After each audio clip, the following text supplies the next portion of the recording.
ജെകെആർ അക്കാഡമിയിലേക്ക് എല്ലാവർക്കും ഒരിക്കൽ കൂടി സ്വാഗതം. സൂപ്രണ്ടന്റ് 270/2022 ഇതിന്റെ പരീക്ഷ 31/7/2024 നടക്കാൻ പോവുകയാണ്.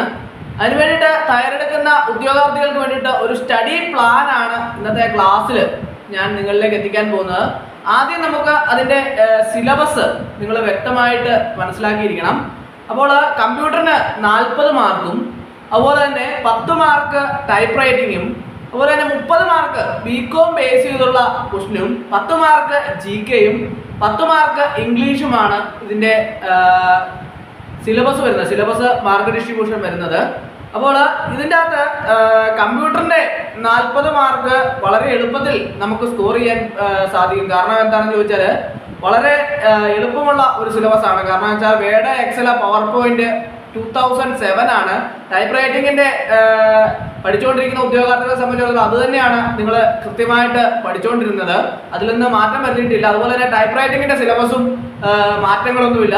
അപ്പോൾ ആ ഭാഗത്തു നിന്നുള്ള ചോദ്യങ്ങൾ വന്നാൽ നിങ്ങൾക്ക് വളരെ എളുപ്പത്തിൽ മാർക്ക് സ്കോർ ചെയ്യാൻ സാധിക്കും. അതുപോലെ തന്നെ കമ്പ്യൂട്ടറിൻ്റെ basic computer, introduction to computer, input output, hardware, അങ്ങനെയുള്ള ഇൻ്റർനെറ്റ് എല്ലാ ടോപ്പിക്കും ഇതിൻ്റെ അകത്ത് ഉൾപ്പെടുത്തിയിട്ടുണ്ട്. അപ്പോൾ പ്രധാനമായിട്ടും ഈ സൂപ്രണ്ടന്റ് പരീക്ഷയ്ക്ക് തയ്യാറെടുക്കുന്ന ഉദ്യോഗാർത്ഥികളെ സംബന്ധിച്ചിടത്തോളം അവർക്ക് ഈ എല്ലാ ടോപ്പിക്കും, ഏറ്റവും പുതിയ സിലബസ്, അതുപോലെ തന്നെ എല്ലാ ടോപ്പിക്കിൽ നിന്നുള്ള പ്രധാനപ്പെട്ട ക്വസ്റ്റ്യനുകൾ 2023 മുഴുവൻ പ്രീവിയസ് ക്വസ്റ്റ്യനുകളും ഉൾപ്പെടുത്തി തയ്യാറാക്കിയ റാങ്ക് ഫയൽ ലഭ്യമാണ്. ഞാൻ റാങ്ക് ഫയൽ തയ്യാറാക്കിയിട്ടുണ്ട്. ആവശ്യമുള്ള ഉദ്യോഗാർത്ഥികൾക്ക് മെയിൽ വഴിയോ വാട്സപ്പ് വഴിയോ അയച്ച് നൽകുന്നതാണ്. അതുപോലെ തന്നെ വളരെ പ്രധാനപ്പെട്ട ഒരു ടോപ്പിക്കാണ് ബികോം ബേസ് ചെയ്ത് 30 മാർക്കിൻ്റെ ചോദ്യങ്ങളാണ് ഉണ്ടാവുക. അതിനകത്ത് മാനേജ്മെന്റ്, അതുപോലെ തന്നെ managerial economics, accounting, financial management, cost accounting, company law, capital market, auditing, income tax, marketing management, ഇങ്ങനെ ഇതാണ് ബികോം ബേസ് ചെയ്ത് 30 മാർക്കിന്റെ ഓരോ ടോപ്പിക്കും വരുന്നത്. ആ ടോപ്പിക്കിൽ നിന്നുള്ള പ്രധാനപ്പെട്ട ക്വസ്റ്റ്യനുകളും അതുപോലെ തന്നെ പ്രീവിയസ് ക്വസ്റ്റ്യനുകളും എല്ലാം തന്നെ ഞാൻ റാങ്ക് ഫയലിനകത്ത് ഉൾപ്പെടുത്തിയിട്ടുണ്ട്. അപ്പോൾ നിങ്ങൾ പഠിക്കുമ്പോൾ ഇനിയിപ്പോൾ നമുക്ക് വളരെ കുറച്ച് 31/7/2024 പരീക്ഷ നടക്കാൻ പോവുകയാണ് അല്ലേ. അപ്പോൾ നിങ്ങളെ സംബന്ധിച്ചിടത്തോളം കൂടുതൽ വിശദമായിട്ടുള്ള ഒരു പഠനം എല്ലാവർക്കും വളരെയധികം ബുദ്ധിമുട്ട്. കാരണം വെച്ചാൽ അതിനുള്ള സമയമില്ല. അപ്പോൾ അങ്ങനെ വരുമ്പോൾ നിങ്ങൾ ചെയ്യേണ്ട എന്താണെന്ന് ചോദിച്ചാൽ ഈ ക്വസ്റ്റ്യൻ ആൻസേഴ്സ് പ്രീവിയസ് ആയിട്ടുള്ള വന്നിട്ടുള്ള ക്വസ്റ്റ്യനുകളും അതുപോലെ തന്നെ ഇമ്പോർട്ടൻറ്റ് ക്വസ്റ്റ്യനുകളും വരാൻ സാധ്യത എക്സ്പെക്റ്റഡ് ക്വസ്റ്റ്യൻസുമാണ് നിങ്ങൾ പ്രധാനമായിട്ടും പഠിക്കേണ്ടത്. അങ്ങനെ വരുമ്പോൾ നമുക്ക് ഏറ്റവും ടോപ്പ് റാങ്കിൽ എത്തിച്ചേരാൻ സാധിക്കും. സാധാരണ നമ്മൾ ഒരു PSC പരീക്ഷ എഴുതുമ്പോൾ മിനിമം ഒരു റാങ്ക് ലിസ്റ്റിൽ എത്തിച്ചേരുക എന്നുള്ളതല്ല നമ്മുടെ ലക്ഷ്യം. കാരണം എന്താണെന്ന് ചോദിച്ചാൽ നമ്മൾ ഒരു റാങ്ക് ലിസ്റ്റിൽ എത്തിയതുകൊണ്ട് മാത്രം നിയമനം കിട്ടണമെന്ന് യാതൊരു നിർബന്ധവുമില്ല. അപ്പോൾ ആദ്യത്തെ 100 റാങ്കിൽ അല്ലെങ്കിൽ 10 റാങ്കിൽ ഒരെണ്ണം നമ്മൾ കരസ്ഥമാക്കിയാൽ നിങ്ങൾക്ക് വളരെ എളുപ്പത്തിൽ ജോലി കിട്ടുന്നതിനും പെട്ടെന്ന് തന്നെ നിയമനങ്ങൾ ലഭിക്കുന്നതിനൊക്കെ സാധിക്കുന്ന ഒരു സാഹചര്യം ഉണ്ടാകും. അപ്പോൾ നിങ്ങളെ സംബന്ധിച്ചിടത്തോളം ഒരു റാങ്ക് ലിസ്റ്റിൽ എത്തുക എന്നുള്ളത് ആയിരിക്കരുത് ലക്ഷ്യം. നമ്മൾ ഏറ്റവും ടോപ്പ് റാങ്കിൽ, ആദ്യത്തെ 10 റാങ്കിൽ എത്തിച്ചേരാൻ വേണ്ടിയിട്ട് എല്ലാവരും നന്നായിട്ട് പരിശ്രമിക്കണം. അപ്പോൾ അതിന് വേണ്ടിയിട്ടാണ് ഒരു സ്റ്റഡി പ്ലാൻ ഞാൻ നിങ്ങൾക്ക് വേണ്ടി തയ്യാറാക്കി തന്നത്. അപ്പോൾ നിങ്ങൾക്ക് എല്ലാവർക്കും മനസ്സിലായ ആദ്യം നമ്മൾ കമ്പ്യൂട്ടറിനെ ബേസ് ചെയ്തുള്ള കാര്യങ്ങൾക്ക് കൂടുതൽ സമയം കൊടുക്കണം. കമ്പ്യൂട്ടറിൻ്റെ വേഡ്, എക്സൽ, പവർ പോയിന്റ് 2007 ആണ്. അതുപോലെ basic computer, introduction to computer, അതുപോലെ തന്നെ ഇന്റർനെറ്റ്, ഹാർഡ്വെയർ, അതുപോലെ തന്നെ ഇൻപുട്ട് ഔട്ട്പുട്ട്, ഇങ്ങനെയുള്ള കാര്യങ്ങളെല്ലാം തന്നെ കമ്പ്യൂട്ടറിന്റെ ടോപ്പിക്കിനകത്ത് വരുന്നുണ്ട്. അപ്പോൾ ഈ ടോപ്പിക്കിൽ ആദ്യം പ്രാധാന്യം കൊടുത്ത് നമ്മൾ ആദ്യത്തെ ഒരു 10 ദിവസം ഇതിനു വേണ്ടിയിട്ട് മാറ്റി വെക്കണം. അപ്പോൾ നമുക്ക് ഏകദേശം മുഴുവൻ ചോദ്യങ്ങളും ഇതുവരെ വന്നിട്ടുള്ള മുഴുവൻ ചോദ്യങ്ങളും നമുക്ക് കവർ ചെയ്യാൻ സാധിക്കും. അതുപോലെ തന്നെ പ്രീവിയസ് ക്വസ്റ്റ്യനുകൾ നമ്മളിപ്പോൾ പഠിച്ചുകൊണ്ടിരിക്കുന്ന അവസരത്തിൽ നമ്മൾ പ്രീവിയസ് ക്വസ്റ്റ്യനുകൾ കൂടുതലായിട്ട് ഡിസ്കസ് ചെയ്യുകയും മോഡൽ എക്സാമുകൾ കൂടുതലായിട്ട് അറ്റൻഡ് ചെയ്യുകയും ചെയ്താൽ നമുക്ക് എത്ര ശതമാനം നമ്മുടെ പഠന നിലവാരം ഉയരുന്നുണ്ട് എന്നതിനെക്കുറിച്ച് വ്യക്തമായിട്ടുള്ള ഒരു ധാരണയിൽ എത്താൻ സാധിക്കും. അതുപോലെ തന്നെ മറ്റൊരു പ്രധാനപ്പെട്ട ടോപ്പിക്കാണ് ബികോം ബേസ് ചെയ്തുള്ള ചോദ്യങ്ങൾ. അത് അതുമായിട്ട് ബന്ധപ്പെട്ട പഠിച്ചിട്ടുള്ള ഉദ്യോഗാർത്ഥികളെ സംബന്ധിച്ചിടത്തോളം നിങ്ങൾക്ക് എല്ലാവർക്കും തന്നെ വളരെ എളുപ്പമാണല്ലേ.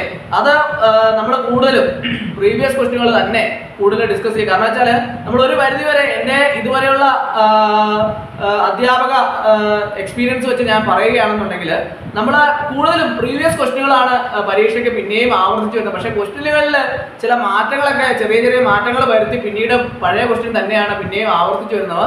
അതുകൊണ്ട് നിരന്തരമായിട്ട് ആവർത്തിച്ച് വരുന്ന ക്വസ്റ്റ്യനുകൾ വീണ്ടും വീണ്ടും പഠിക്കാൻ വേണ്ടിയിട്ട് എല്ലാ ഉദ്യോഗാർത്ഥികളും പ്രത്യേകം ശ്രദ്ധിക്കേണ്ടതാണ്. അതുപോലെ തന്നെ മറ്റൊരു പ്രധാനപ്പെട്ട അതാണ് ജി കെ സംബന്ധിച്ചിടത്തോളം 10 മാർക്ക് ഉള്ളൂ എങ്കിലും ആ 10 മാർക്ക് നമ്മൾ വളരെ എളുപ്പത്തിൽ നമുക്ക് കരസ്ഥമാക്കാൻ സാധിക്കും. എങ്ങനെയാണ്? കറണ്ട് അഫയേഴ്സിന് കൂടുതൽ പ്രാധാന്യം നൽകി പഠിക്കുക. അതുപോലെ തന്നെ പഴയ വന്നിട്ടുള്ള ആവർത്തിച്ച് വന്നിട്ടുള്ള നിങ്ങളെല്ലാം തന്നെ എനിക്കറിയാം ഈ PSC പരീക്ഷയ്ക്ക് വേണ്ടിയിട്ട് പഠിച്ചുകൊണ്ടിരിക്കുന്ന ഉദ്യോഗാർത്ഥികളെ സംബന്ധിച്ചിടത്തോളം വളരെ എളുപ്പത്തിൽ നിങ്ങൾക്ക് GK മാർക്ക് സ്കോർ ചെയ്യാൻ സാധിക്കും. കാരണം വെച്ചാൽ നിങ്ങൾക്ക് ധാരാളം എക്സ്പീരിയൻസ് ഉണ്ട്. അതുപോലെ തന്നെ നിങ്ങൾ കറണ്ട് അഫയേഴ്സിന് മറ്റ് ടോപ്പിക് എല്ലാം തന്നെ നിങ്ങൾക്ക് അറിയാമെങ്കിൽ കറണ്ട് അഫയേഴ്സിന് കൂടുതൽ പ്രാധാന്യം നൽകി പഠിക്കാൻ പ്രത്യേകം ശ്രദ്ധിക്കുക. അതുപോലെ തന്നെ മറ്റൊരു പ്രധാനപ്പെട്ട ടോപ്പിക്കാണ് ജനറൽ ഇംഗ്ലീഷ്.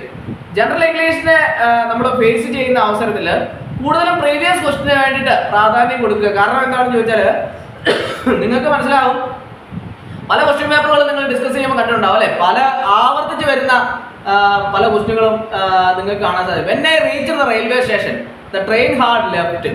ആ ക്വസ്റ്റ്യൻ സ്ഥിരമായിട്ട് എല്ലാ പരീക്ഷയ്ക്കും വരുന്നതാണ്. അത് ആദ്യം ചിലപ്പം ഒരു ബ്ലാങ്ക് ഇട്ട് ചെയ്യാം, അല്ലെങ്കിൽ അവസാനം ബ്ലാങ്ക് ഇടാം. എങ്ങനെയാണ് വേണമെങ്കിലും അങ്ങോട്ടും ഇങ്ങോട്ടും ചെറിയ മാറ്റം വരുത്തി ഓരോ പരീക്ഷയ്ക്കും വരാറുണ്ട്. അപ്പോൾ അങ്ങനെ നമ്മൾ കൂടുതലും പ്രീവിയസ് ക്വസ്റ്റ്യനുകൾ ജനറൽ ഇംഗ്ലീഷ് നോക്കുക. അതുപോലെ തന്നെ ടൈപ്പ് റൈറ്റിങ്ങിനെ സംബന്ധിച്ചിടത്തോളം ടൈപ്പ് റൈറ്റിങ്ങിൽ വളരെ കുറച്ച് പോർഷനാണുള്ളത്. പ്രസ്തുത പോർഷൻ്റെ ക്ലാസ്സുകളെല്ലാം തന്നെ ഞാൻ പ്ലേലിസ്റ്റിൽ അപ്ഡേറ്റ് ചെയ്ത് തരാം. ഇന്ന് തന്നെ ഞാൻ സൂപ്രണ്ടിൻ്റെ പ്ലേലിസ്റ്റ് ക്രിയേറ്റ് ചെയ്ത് അതിൻ്റെ അകത്ത് കമ്പ്യൂട്ടറിൻ്റെയും അതുപോലെ തന്നെ ടൈപ്പ് റൈറ്റിങ്ങിൻ്റെ ഒക്കെ തന്നെ പ്രീവിയസ് ക്വസ്റ്റ്യനുകളും അതുപോലെ തന്നെ വരാൻ സാധ്യതയുള്ള ക്വസ്റ്റ്യനുകളെല്ലാം തന്നെ ഇന്ന് തന്നെ അപ്ഡേറ്റ് ചെയ്തേക്കാം. അതുപോലെ തന്നെ റാങ്ക് ഫയൽ ആവശ്യമുള്ള ഉദ്യോഗാർത്ഥികൾ നിങ്ങൾക്ക് റാങ്ക് ഫയൽ ലഭ്യമാണ്. ഉടൻ തന്നെ റാങ്ക് ഫയൽ മേടിക്കുക. പ്രൊഫസർ റാങ്ക് ഫയലിൽ പ്രീവിയസ് ക്വസ്റ്റ്യനുകളും എക്സ്പെക്റ്റഡ് ക്വസ്റ്റ്യൻസും ഇമ്പോർട്ടൻറ്റ് ക്വസ്റ്റ്യനും എല്ലാം തന്നെ ഉൾപ്പെടുത്തിയിട്ടുണ്ട്. അതുപോലെ തന്നെ എക്സാം ക്രാക്കറായിട്ടാണ് റാങ്ക് ഫയൽ തയ്യാറാക്കിയിട്ടുള്ളത്. പ്രൊഫസർ റാങ്ക് ഫയൽ നിങ്ങൾക്ക് മേടിക്കാം. അതനുസരിച്ച് നിങ്ങൾ കൃത്യമായിട്ട് ഫോളോ അപ്പ് ചെയ്താൽ നിങ്ങൾക്ക് റാങ്ക് ലിസ്റ്റിൽ എത്തിച്ചേരാൻ സാധിക്കുമെന്നുള്ള കാര്യത്തിൽ യാതൊരു സംശയവും വേണ്ട. അപ്പോൾ അങ്ങനെ അധികം ഈ കാര്യങ്ങൾ കൃത്യമായിട്ട് ഇങ്ങനെ ഞാൻ പറഞ്ഞ രീതിയിൽ കൃത്യമായിട്ട് പഠിച്ചു പോയാൽ നിങ്ങൾക്ക് പരീക്ഷയ്ക്ക് വളരെ എളുപ്പത്തിൽ നിങ്ങൾക്ക് മാർക്ക് സ്കോർ ചെയ്യാനും ഏറ്റവും ഉയർന്ന റാങ്കിൽ എത്തിച്ചേരാനും സാധിക്കുമെന്നുള്ള കാര്യത്തിൽ യാതൊരു സംശയവും വേണ്ട. അപ്പോൾ സൂപ്രണ്ടന്റ് പരീക്ഷയ്ക്ക് വേണ്ടിയിട്ടുള്ള ക്ലാസ്സുകളെല്ലാം തന്നെ ഞാൻ പ്ലേലിസ്റ്റിൽ ഇന്ന് തന്നെ അപ്ഡേറ്റ് ചെയ്തേക്കാം. അപ്പോൾ എല്ലാവർക്കും 31/7/2024 പരീക്ഷയ്ക്ക് വേണ്ടിയിട്ട് നല്ല മാർക്ക് സ്കോർ ചെയ്യാൻ സാധിക്കട്ടെ എന്ന് ആശംസിച്ചുകൊണ്ട് നിർത്തുന്നു. നന്ദി, നമസ്കാരം.